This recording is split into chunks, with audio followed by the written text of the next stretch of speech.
சரினா talkies நேயர்களுக்கு வணக்கம். இந்த நேர்காணலில் நாம் சந்திக்கப்போவர் அரசியல் விமர்சகர் திரு ராமசுப்ரமணியம் அவர்கள். வணக்கம் சார். வணக்கம் மிஸ்டர் பாலாஜி. சார், இப்போது பெரும் எதிர்பார்ப்புக்கு மத்தியில 2026, 27 நிதியாண்டுக்கான மத்திய பட்ஜெட் தாக்கல் செய்யப்பட்டிருக்கிறது. சில விஷயங்கள் இன்ட்ரெஸ்டிங்கான ஃபேக்ட்ஸ்னா, இதுவரைக்கும் தாக்கல் செய்யப்பட்ட பட்ஜெட்லயே குறைவான நேரத்தை இந்த டைம் நிர்மலா சீதாராமன் அவர்கள் எடுத்திருக்கிறாங்க அப்படின்னு சொல்லப்படுது. குறிப்பாக இந்த டைம் இறக்குமதி வரிகளுக்கு, குறிப்பாக மருந்துகளுக்கு வரி விலக்குகள் கொடுக்கப்பட்டிருக்கு. புற்றுநோய் சார்ந்த மருந்துகளுக்கு வரி விலக்கு கொடுக்கப்பட்டிருக்கு. காலணிகளுக்கு ஏற்றுமதி செய்வதற்கான வரி விலக்குகள் கொடுக்கப்பட்டிருக்கு. மக்கள் ஈஸியாக இனிமேல் காலணிகளை, ஸ்லிப்பர்ஸ் எல்லாம் ஈஸியா வாங்க முடியும் அப்படின்னு சொல்றாங்க. மருந்து, கல்வி, குறிப்பாக ஏற்றுமதி இறக்குமதி சார்ந்த விஷயங்களுக்கு இந்த டைம் முக்கியத்துவம் கொடுக்கப்பட்டிருப்பதை பார்க்கிறோம். நீங்க எப்படி ஒரு பொருளாதார சார்ந்த வல்லுநராக நீங்க எப்படி அதை பார்க்கிறீங்க? சார், இந்த பட்ஜெட்டை பொறுத்த வரைக்கும் நிறைய எதிர்பார்ப்புகள்லாம் நிறைய இண்டிவிஜுவலுக்கு நிறைய இருந்தது. அதே மாதிரி மாநிலங்களுக்கு நிறைய இருந்தது. கார்பரேட் செக்டாருக்கு நிறைய இருந்தது. குறிப்பாக பெண்கள் அப்படின்னு எடுத்தீங்கன்னா, இந்த தங்கம் விலை ரொம்ப ஏறி போயிட்டே இருக்கு, அதுக்கு ஏதாவது வழிவகை செய்யுமா, விலை குறையுமா அப்படின்னு அவங்களுக்கெல்லாம் ஒரு எக்ஸைட்மெண்ட். ஏதாவது டியூட்டியை குறைப்பாங்களா, ஸோ தட் நியாயமான வகையிலே நாம அந்த தங்கத்தை வாங்குறது முதலீடு செய்யலாம் அப்படிங்கிற மாதிரிலாம் எதிர்பார்ப்புகள்லாம் இருந்தன. இந்த ஓவராலாக பார்த்தீங்கன்னா நிறைய டிசப்பாயின்மெண்ட் இருக்கு. கார்பரேட் செக்டார்ட்டையும் இருக்கு, தனி மனிதர்கள்ட்ட. ஏன்னா தனி மனிதர்களுக்கு இப்போ ஃபார் எக்ஸாம்பிள் டாக்ஸ் ரேட்ஸில் ஒன்றும் மாறலே இல்லைன்ட்டாங்க. அதே போல் இன்வெஸ்ட்மெண்ட் அப்படின்னு எடுத்துட்டிங்கன்னா, அதாவது சேமிப்புகள் அப்படின்னு எடுத்துட்டிங்கன்னா, அதுக்கெல்லாம் ஏதாவது ஒரு வழிவகை செய்வாங்களா அப்படின்னு பார்த்தாங்க. இப்போ ஃபார் எக்ஸாம்பிள் ஏடிசி போன்றவைகள்லாம் நிறைய இருக்கு. இந்த எல்ஐசி, பப்ளிக் ப்ராவிடன்ட் ஃபண்டு, இது மாதிரி பல வகைகளிலே சேமிப்பு என்பது தனி மனிதருக்கு ரொம்ப ரொம்ப கட்டாயமாக இருக்கின்றது. அதுக்கு ஏதாவது எக்ஸாம்ஷன் கொடுப்பாங்களா, அதனுடைய லெவலை இன்க்ரீஸ் பண்ணுவாங்களா அப்படின்னு எதிர்பார்ப்புகள்லாம் இருந்தது. அப்படி பார்த்து இண்டிவிஜுவலாக ஒரு செக்டாரையும் நாம் எடுத்து பார்த்தோம்னா டெஃபினட்டா நிறைய டிசப்பாயின்மெண்ட் அப்படிங்கிற. For example SME sector, small and medium sector இருக்கு. அவங்கள பொறுத்த வரைக்கும் கிட்டத்தட்ட 42% ஆஃப் தி பீப்புள் எம்ப்ளாய்டு அங்கே தான் இருக்கு.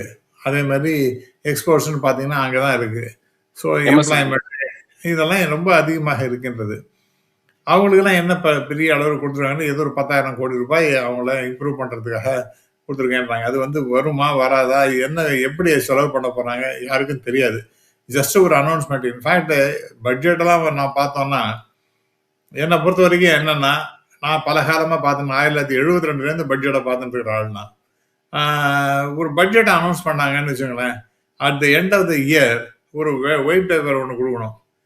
இவ்வளவு அலோகேட் பண்ணினோம், இவ்வளவு செலவாச்சு, இவ்வளவு பெனிஃபிட்ஸ் அப்படின்னு சொல்லிட்டு ஏதாவது ஒன்று சொல்லணும். ஒரு ரெவ்யூ ஆஃப் த பட்ஜெட் இருக்கணும். அது எந்த வருஷத்துலையும் இல்லவே இல்லை. அதனால அதே போல் இந்த வருஷத்துலையும் நிறைய அனௌன்ஸ்மெண்ட்லாம் பண்ணிருக்காங்க. 10,000 கோடின்றாங்க, அதுக்கு 8,000 கோடின்றாங்க, அதெல்லாம் பண்றாங்க. அதெல்லாம் நடக்குமா அப்படிங்கிறதெல்லாம் தெரியாது. அதில் ஏன்னா உங்களுக்கு இன்னொரு முக்கியமான ஃபிகர் என்னன்னா, இந்த ஒட்டுமொத்த பற்றாக்குறை அப்படின்னு இந்த அது எவ்வளவு இருக்க போகின்றது. அப்போ 4.4ன்னு போன வருஷமே சொல்லிட்டாங்க.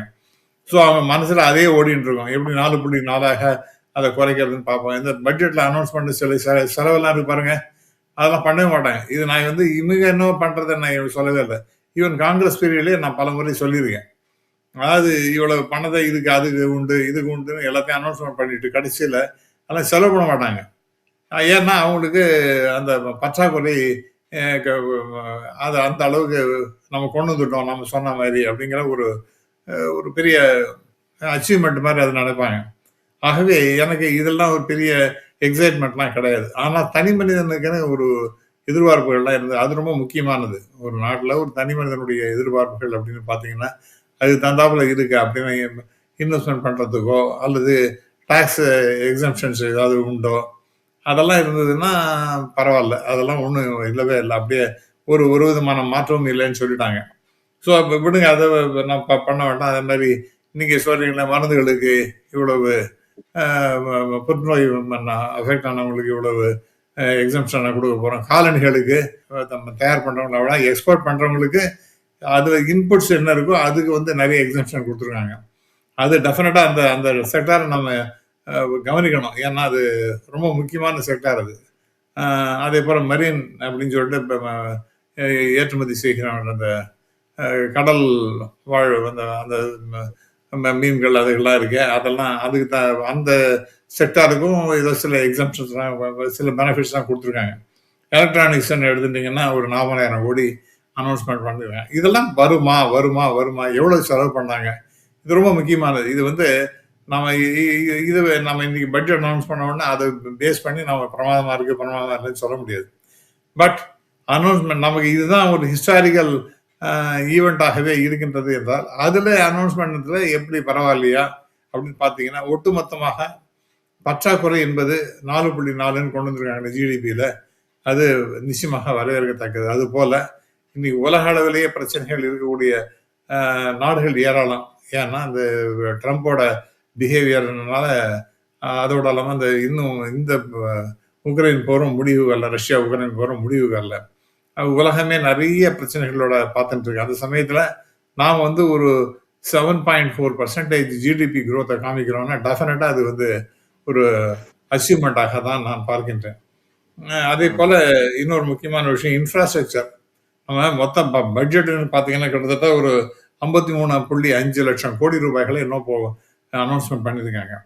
அதில் வந்து ஒரு 11 லட்சம் கோடி ரூபாய்கள் மென்ட் ஃபார் இன்ஃப்ராஸ்ட்ரக்சர், உள்கட்டமைப்பு வசதிகளுக்காக. அப்படி எடுத்துட்டீங்கன்னா உள்கட்டமைப்பில் நம்ம எவ்வளோக்கு எவ்வளோ போடுறோமோ அவ்வளோக்கு எவ்வளோ நல்லது. பிகாஸ் அதனுடைய பெனிஃபிட் எல்லாருக்கும் போய் சேரும், வேகமாகவும் போய் சேரும்.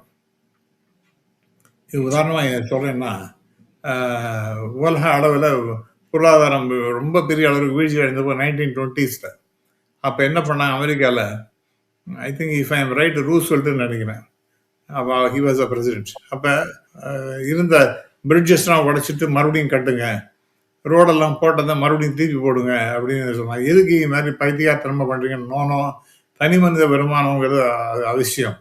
அவங்களுக்கு கையில் இருந்தால் தான் அது வந்து பொருளாதார மேம்பாடுங்கிறது பின்னாடி வரும். அதனால் இதெல்லாம் நம்ம கட்டாயமாக செய்யணும் அப்படிங்கிற மாதிரி அவங்க சொன்னாங்க. அதே மாதிரி அது பவுன்ஸ் பேக் ஆகிடுது இந்த எக்கானமி. எதுக்கு சொல்கிறேன், அதனால் உலக அளவில் இந்த இன்ஃப்ராஸ்ட்ரக்சருக்கு முக்கியத்துவம் கொடுக்கின்றார்கள். இப்போ நம்ம 11 லட்சம் கோடி ரூபாய்கள் கொடுத்துருக்காங்கன்னா கிட்டத்தட்ட ஒரு 20% of the budget for infrastructure. நிச்சயமாக இது வரவேற்கத்தக்க ஒன்றாக நான் பார்க்கின்றேன். மற்றபடி இப்போ ஃபார் எக்ஸாம்பிள் கார்பன் கேப்சர் அப்படிங்கிறது, இது வந்து சுற்றுச்சூழல் சமாச்சாரமாக, பாதுகாப்பு சமாச்சாரமாக, அதுக்குன்னு பார்த்தீங்கன்னா கார்பன் கேப்சர் அண்ட் ஸ்டோரி. அதாவது இப்போ நிறைய உதாரணம். இது என்ன கார்பன் கேப்சர்னா என்னன்னா, எங்கே பார்த்தாலும் கார்பன் இருக்கு, கரிமல வாயு. அதை எப்படி நம்ம குறைக்கிறது அந்த பர்சன்டேஜ் அப்படின்னு பார்த்தீங்கன்னா மரம் வளர்க்குறதுனால அது அப்படியே இழுத்துரும், அந்த கார்பனை இழுத்துரும். அது போன்ற சில ஏதோ சிஸ்டம்லாம் தயார் பண்ணி அந்த கார்பன் கேப்சர் அப்படிங்கிற மாதிரி கொண்டு வரதுக்காக அதுக்காக ஒரு அமௌண்ட்டை சொல்கிறாங்க, ஒரு 20,000 கோடி இருந்தாங்க சுற்றுச்சூழல் பாதுகாப்புக்காக. நடந்ததுன்னா ரொம்ப சந்தோஷம். இதெல்லாம் தான் ஒரு சில விஷயங்களை பார்த்தா. ஓவராலாக நீங்கள் பார்த்தீங்கன்னா இந்த வெறும் அனௌன்ஸ்மெண்ட்டை வச்சுன்னு நீங்கள் எழுதுட்டீங்கன்னா தனி மனித வருமானம், தனி மனிதர்களுக்கு ஒன்றும் இல்லை, கார்பரேட் செக்டாருக்கும் பெரிய அளவுக்கு இல்லை. ஸ்டாக் மார்க்கெட் இன்னைக்கு கடுமையாக விழுந்திருக்கு. ஆமா, விழுந்திருக்கு. ஆமா, அது 2000 பாயிண்ட்ஸுக்கு மேலே போயிடுது, அது கீழே விழுது. அது காரணம் என்னன்னா எஸ்டிடின்னு அந்த செக்யூரிட்டிஸ் டிரான்சாக்ஷன் டேக்ஸ் அப்படிங்கிறது கொஞ்சம் இன்க்ரீஸ் பண்ணியிருக்காங்க, அதனால போயிருக்கு. பட் மற்ற இன்ஃபர்மேஷன்ஸ் மற்ற அனௌன்ஸ்மெண்ட்னால அது விழுந்தது தெரியல, எஸ்டிடினால தான் அது விழுந்திருக்கிறத நாம் பார்க்கின்றோம். ஸோ அல்டிமேட்லி நீங்கள் பார்த்தீர்கள் என்றால் நாம் எதிர்பார்த்தது என்ன, எவ்வளோ பணம் வரணும்னு நம்ம எதிர்பார்த்தோம். இப்போ உதாரணமாக தமிழ்நாடு ரொம்ப நாளாக கேட்டுட்டு இருக்கு, அதுவும் குறிப்பாக நம்முடைய முதல்வர் தலைமையில் இயங்குகின்ற இந்த அரசாங்கமானது எங்களுக்கு 50%ஆவது ரெவென்யூ, சென்ட்ரல் கவர்மெண்ட்டுக்கு வரக்கூடிய ரெவென்யூ இந்த ஃபினான்ஸ் கமிஷன் ரெக்கமெண்டேஷன் படி எங்களுக்கு 50%ஆவது வரணும் அப்படின்னு 41% அப்படியே அதை அப்படியே கேப் பண்ணி நிறுத்திட்டாங்க. ஸோ அந்த மீதி அந்த 9% நம்ம கொடுக்க மாட்டேன்றாங்க. அவங்களுக்கு வேண்டிய இதெல்லாம் பல்வேறு வகைகளில் செஸ்ன்னு போட்டு அவங்க எடுத்துன்னு போயிடலாம், இது கணக்குலேயே வராது அது. ஸோ அப்படி பார்த்தீங்கன்னா ஆக்சுவலாக 41% கிட்டத்தட்ட 32% இன்னொரு தான் வருது devolution to the state government. ஏன்னா மற்ற எல்லாம் செஸ்ஸு அடிஷ்னல் டாக்ஸுங்கிற மாதிரி என்னத்தையும் ஒன்று போட்டு அவங்க கபலீகரம் பண்ணிடுறாங்க. ஸோ அந்த விதத்துலேயும் நமக்கு ஒன்று இப்போ 41% தான் இப்போ சொல்லியிருக்காங்க. 16வது ஃபினான்ஸ் கமிஷன் படி 41% தான் ஸ்டேட்டுகளுக்கு கொடுக்கப்படும் அப்படிங்கிற மாதிரி சொல்லியிருக்காங்க. ஸோ நீங்க சொல்றது போல முதலமைச்சர் ஸ்டாலினும் வந்து சில விஷயங்களை மேற்கொள்ளிட்டு ஒரு ட்விட்டர்ல பதிவு செய்திருக்காரு. கல்விக்கான நிதி 3500 கோடி, மெட்ரோ திட்டங்கள், இப்படி பல அறிவிப்புகள் இருக்கு. குறிப்பாக எலெக்ஷன் நெருங்குற டைம்ல வந்து பட்ஜெட் தாக்கல் செய்யப்படுறதுனால தமிழ்நாட்டுக்கான முக்கியத்துவம் எந்த அளவுக்கு கொடுக்கப்படுதுன்ற பொறுத்திருந்து பார்ப்போம்னு அவர் சொல்லியிருந்தாரு. இப்போ தமிழ்நாட்டுக்கு அவங்க எந்த அளவுக்கு முக்கியத்துவம் கொடுத்திருக்கிறதா நீங்க பார்க்கறீங்க இந்த நிதியாண்டுல? அதாவது தமிழ்நாடை பொறுத்த வரைக்கும் 2-3 நான் ரொம்ப கீனா நான் பார்த்துட்டே இருந்தேன். அதாவது அரிய வகை கனிமம் ஆய்வு மையம் அப்படின்னு சொல்லிட்டு, அதாவது ஒரு அந்த கனிம எல்லாம் எப்படி எடுக்கிறது, அதுக்கு என்ன செய்யலாம் அப்படிங்கிறத பற்றி பார்த்தீங்கன்னா ரேர் எர்த் ஐட்டம்ஸ் அப்படின்னு பார்த்தீங்கன்னா அது தமிழ்நாட்டுக்கு ஒரு முக்கியத்துவம் கொடுத்துருவாங்க. அதேமாதிரி கேரளாவுக்கு, ஒடிசாவுக்கு கொடுத்துருவாங்க. அதுக்காக அவங்களுக்கு அந்த எடுக்கிறதுக்கு அந்த சில பெனிஃபிட்ஸ்லாம் கொடுத்துருவாங்க. அந்த விதத்தை தமிழ்நாடு ஒன்றும் பெனிஃபிட் அடையிறதுன்னு பார்க்கலாம். அடுத்தது ஆதிச்சநல்லூரில் அந்த எஸ்கவேஷன், அதை பற்றி என்ன பண்ண போகிறாங்கன்னு தெரியாது. அது ஆதிச்சநல்லூர் பழைய கதை. இப்போ நம்ம கையில் வெண்ணெய் வச்சு நெய் கழுத மாதிரி மதுரைக்கு பக்கத்தாப்பில் இருக்கக்கூடிய அந்த இடத்துக்கு ஒரு முக்கியத்துவமே கொடுக்கவே இல்லை. அது அதனுடைய ரிப்போர்ட்டே வெளியிட மாட்டேன்றாங்க. கீழடிக்கு வந்து நீங்க ரிப்போர்ட் வெளியிடணும், அதை ஒப்புதல் கொடுக்கணும்னு ஸ்டாலின் கேட்கிறாரு. அதுக்கு பதிலாக ஆதிச்சநல்லூருக்கு முக்கியத்துவம் கொடுக்குறாங்க மத்திய அரசு. நான் ஆதிச்சநல்லூர் நான் கொடுத்தது தப்புன்னு சொல்ல சார். பட் கீழடி ரொம்ப ரொம்ப இம்பார்ட்டன்ட். அதுலதான் உங்களுக்கு 3000-4000 ஆண்டுகளுக்கு முன்னாடியே இரும்பு ஐட்டம்ஸ்லாம் யூஸ் பண்ணியிருக்காங்க தமிழ்நாட்டில் தான் அப்படின்னு. அது வந்து it's a very big finding. அது இப்போ பண்ணாங்கன்னா தமிழகம் தான் முன்னோடியாக எல்லாத்துலேயுமே இருந்திருக்கு அப்படிங்கிற மாதிரி. அதே மாதிரி பானை ஓடுகளில் எழுத்துக்கள்லாம் இருக்குன்னா அப்போ அந்த காலத்திலேயே கல்வியில் சிறந்த தமிழ்நாடு எப்போ ரொம்ப காலமாகவே 3000-4000 வருஷத்துக்கு முன்னாடிலேருந்தே இருந்துட்டு இருக்கு அப்படிங்கிறதெல்லாம் நிறைய அந்த ஆய்வுகள் செய்தவர்கள்லாம் ரிப்போர்ட்டை கொடுத்துருக்காங்க. மிஸ்டர் அமர்நாத் போன்றவர்கள்லாம் இதை பற்றி பேசியிருக்காங்க. நிறைய ரிப்போர்ட்டை கொடுத்துருக்காங்க. அந்த ரிப்போர்ட்டை கொடுத்தா அவங்களுக்கு என்ன, வெளியில் பப்ளிக் டொமைனில் விட மாட்டேன்றாங்க. இப்போ ஆதிச்சநல்லூர் அதுவும் முக்கியமானது தான், நான் இல்லைன்னு சொல்லலை. ஆனால் ரொம்ப கரண்டாக இருக்கிறது பார்த்தீங்கன்னா ரொம்ப பல விஷயங்கள் நமக்கு தெரிய வேண்டியதுன்னு பார்த்தீங்கன்னா அந்த இவங்களோட கீழடி தான். அதை பற்றி ஒன்றும் பேசல. அப்புறம் ஃபாஸ்ட் ட்ரெயின் விட போறேன்றாங்க. Fast train விடுறதுன்னா பெங்களூருக்கும் ஹைதராபாத்துக்கும். நான் கேட்குறேன், நான் ரொம்ப காலமாக நான் பிஜேபி ஃபஸ்ட்டு பட்ஜெட்டில் ஒரு அனௌன்ஸ்மெண்ட் வந்து என்னன்னா இந்த புல்லட் ட்ரெயின் விட போகிறேன். நாங்கள் ஐ வாஸ் டெரிபிளி எக்ஸைட்டட். ஏன்னா சின்ன நாடுகள், அஜர்பைஜான் போன்ற நாடுகள், அங்கெல்லாம் நான் போயிருக்கேன். அங்கெல்லாம் போனால் ஒரு புல்லட் ட்ரெயின்லாம் அங்கே விடுறான். அந்த மாதிரி நாடுகள்லாம் கூட புல்லட் ட்ரெயின் இருக்கு. நம்ம நாடு வரவாதான் நினச்சிட்டு இருக்கும்போது நமக்கு அனௌன்ஸ்மெண்ட் பண்ணோன்னு ரொம்ப சந்தோஷப்பட்டேன். கடைசியில் இன்னி வரைக்கும் அந்த புல்லட் ட்ரெயின் எங்கன்னு தெரியல, புல்லட்னு தெரியல, ட்ரெயினிங் காணும். ஸோ இப்போ தமிழ்நாட்டை பொறுத்த வரைக்கும் நீங்கள் பார்த்தீங்கன்னா இந்த ஃபாஸ்ட் ட்ரெயின் விடுறேன்றாங்க. It is not bullet train. ஏதோ ஒரு 100 கிலோமீட்டர் 70 கிலோமீட்டர் வேகத்தில் போகிறோம்னா 100 கிலோமீட்டர் வேகத்தில் போகிற மாதிரி ஏதோ வருவான்னு தெரியாது. ஸோ இது திஸ் இஸ் அனதர் திங். அதனால் இது பெரிய அனௌன்ஸ்மெண்ட்னால நமக்கு ஒன்று வந்தது. அதே மாதிரி புலிக்காடு லேக்கு, அங்கே பேர்ட்ஸ் வாட்ச் பண்ணுறதுக்காக ஒரு ஃபெசிலிட்டி பண்ணி கொடுக்க போகிறோம். அதோட இல்லாமல் அந்த ட்ரெக்கிங், மலையேறும் பயிற்சி, அதுக்கெல்லாம் ஒரு தமிழ்நாட்டில் வழிவகை செய்யப்படும் அப்படிங்கிற மாதிரிலாம் பண்ணியிருக்காங்க. ஸோ பொதிகை மலையில், ஸோ இது புலிக்காடு, பொதிகை மலை, இந்த மாதிரி சில அனௌன்ஸ்மெண்ட்லாம் பண்ணியிருக்காங்க. இதெல்லாம் ஸ்மால் அனௌன்ஸ்மெண்ட், ஒரு பெரிய இது இல்லை. தனி மனிதனுக்கு வருமானத்துக்கு தமிழ்நாட்டுக்கு ஒரு சிறப்பான, ஃபார் எக்ஸாம்பிள் நீங்கள் நம்ம முதல்ல சொன்ன போல் எஜுகேஷனுக்கு நிறையா கொடுத்தாங்களா, நமக்கு வர வேண்டிய பணம் 3000 கோடிக்கு மேலே இருக்குது. அதுக்கெல்லாம் என்ன. அப்புறம் metro train, water boat metro train Madurai and Coimbatore, அதுக்கெல்லாம் ஒன்றும் அனௌன்ஸ்மெண்ட்டே இல்லை. ஸோ ஏதோ ஒரு ஜக்லரி பண்ணி வச்சுருக்காங்க. பட் இந்த ஜக்லரியை நம்ம அப்படி எடுத்துட்டோம்னு வச்சுங்க, அப்படி ஆசிட்டிஸ் எடுத்துட்டோம்னா ஐ திங்க் இதுதான் பட்ஜெட்டு. அது ஒரு செலவு பட்ஜெட் அனௌன்ஸ் பண்ணிட்டு அது ஆக்சுவலாக செலவு பண்ணாங்களா பண்ணாலையா அப்படிங்கிறது நமக்கு தெரியல. அப்படிங்கிற பட்சத்தில் இதுதான் பட்ஜெட், இதுதான் இருக்குங்கிற அந்த அந்த ஆசிட்டிஸ் அப்படியே வச்சுட்டு ஒரு நல்ல பட்ஜெட்டுன்னு நம்ம சொல்லலாம். அவ்வளோ. ஓகே. இதுல மாணவர்களுக்கான வெளிநாடு சென்று படிக்கக்கூடிய மாணவர்களுக்கான வரி விலக்கு அவங்க வந்து அதுல எக்ஸம்ஷன் கொடுத்திருக்காங்க. அதெல்லாம் நம்ம எடுத்துக்கலாம் இல்லையா? சில விஷயங்கள் நல்ல விஷயங்கள் இதுல இல்லைன்னு இருக்கு. சொல்லவே இல்லை சார். அது வந்து மாணவர்களுக்கு வெளிநாடு படிக்கிறதுக்காக ஒரு அந்த TCS tax collected at source அப்படிங்கிறது 20% 2% வரைக்கும் குறைச்சிருக்காங்க. ரைட்டு. டூரிஸ்ட் போறவங்களுக்கு அதை குறைச்சிருக்காங்க. வாட் அபவுட் இப்போ எனக்கு அவசியமா என்னுடைய பையனுக்கோ பொண்ணுக்கோ ஒரு அவசிய தேவை இருக்கு, அவங்களுக்கு நான் பணம் அனுப்பினேன்னா மறுபடியும் அந்த 20% நான் பணத்தை கட்டிவிட்டு நான் வந்து என்னால் எவ்வளோ கொடுக்க முடியுமோ அதை கொடுக்க முடியாதபடி அது 20%. அது மாதிரி ஏன்னா நான் இது பார்த்த வரைக்கும் எனக்கு வந்து இது வந்து ஃபாரின் டூருக்கு தான் எனக்கு அனௌன்ஸ்மெண்ட் வந்திருக்கிறதா தோன்றது. இன்னைக்கு இந்த நான் கேட்டது, டெலிவிஷன் அவங்க பேசும்போது கேட்டது, ஃபாரின் டூருக்கு நீங்கள் 20% 2% வரைக்கும் டிசிஎஸ் அப்படிங்கிற மாதிரி தோன்றும். What about the remittances? சிலதெல்லாம் ரொம்ப அவசியமான மெடிக்கல் அது இதுனா நானே எங்கே உட்காந்து என்ன உடம்பு சரியில்லைன்னு சொல்லிட்டு அதுக்கு அனுப்புகிறேன், அது வேறு விஷயம்.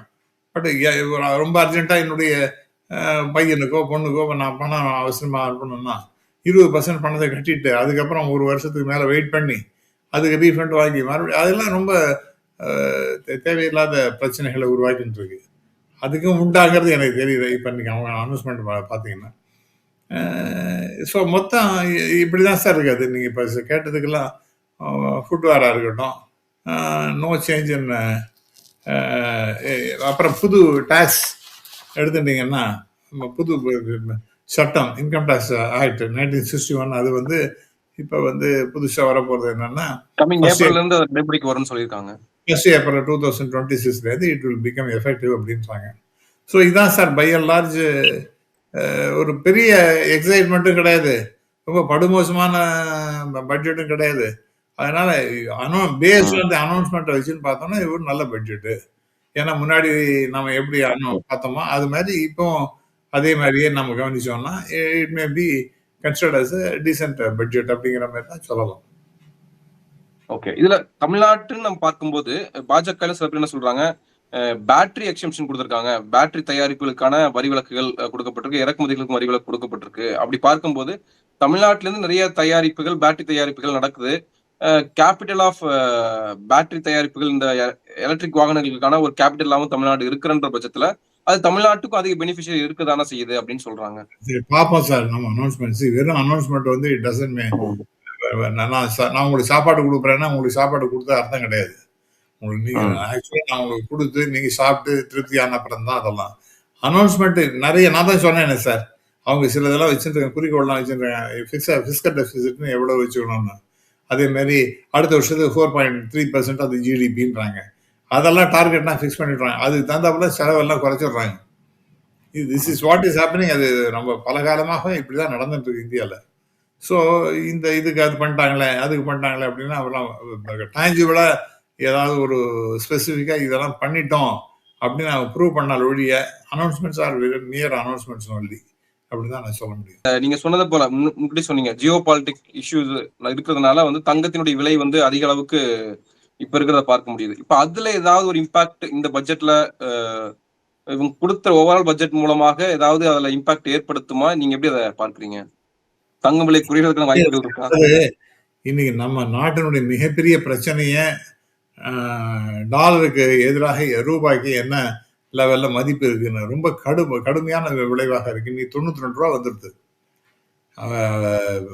காங்கிரஸ் பீரியட்ல யூபிஏ பீரியட்ல 2ல் ஒரு 56 ரூபா 60 ரூபா போனோடனே அதை பத்தி கடுமையாக விமர்சனம் பண்ணாங்க.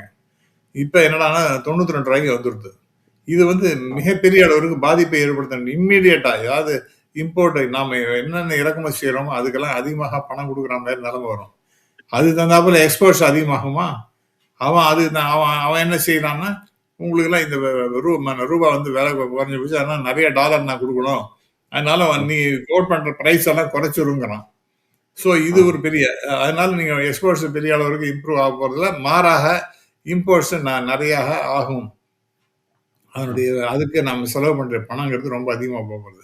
அது ஆச்சுன்னா நம்ம இம்போர்ட்னா நம்ம டீசல் பிரைஸு மத்த அ வ என்னென்ன நம்ம இம்போர்ட் பண்றோமோ, அதெல்லாம் டெஃபினட்டா காஸ்ட் அதிகமா போகுது. அதனால இப்ப நம்ம இன்ஃப்ளேஷன ரொம்ப கடுமையாக குறைச்சிட்டோம் அப்படிங்கிற மாரி, பண வீக்கத்த கட்டுப்படுத்திட்டோம் அப்படிங்கிற மாரி சொல்றதுங்கிறது, இது டெம்பரரியா இருக்கலாம். பட் ப்ராபப்லி மறுபடியும் அது பவுன்ஸ் பேக் ஆறது வாய்ப்பு இருக்கு. இப்ப நம்ம 2% உள்ள நம்ம நிறுத்தி வச்சிருக்கோம். அப்படிங்கிற மாரி சொல்லலாம். பட் அல்டிமேட்டா நீங்க பார்த்தீங்கன்னா, இந்த மாரி விலையெல்லாம் ஏறிட்டே போயிட்டு இருக்குன்னா, இதுதான் மிகப்பெரிய பிரச்சனை இந்தியாவுக்கு. என்னன்னா, இந்த டாலர் டூ ரூபி ரேட் இருக்கு பாருங்க. அது கீழ கீழ ரூபியோட வேல்யூ குறைஞ்சுட்டே இருக்குங்கிறது மிகப்பெரிய பிரச்சனை இந்தியாவுக்கு. அதனால வரக்கூடிய இம்பாக்ட் எவ்வளவுங்கிறது நம்மால இப்ப நினைச்சு பார்த்தோம்னா ரொம்ப பயமா தான் இருக்கு. நன்றி சார். நன்றி. நிறைய விஷயங்கள தெளிவுபடுத்தியிருக்கீங்க. உங்க நேரத்துக்கு மிக்க நன்றி. மிக்க நன்றி. Thank you.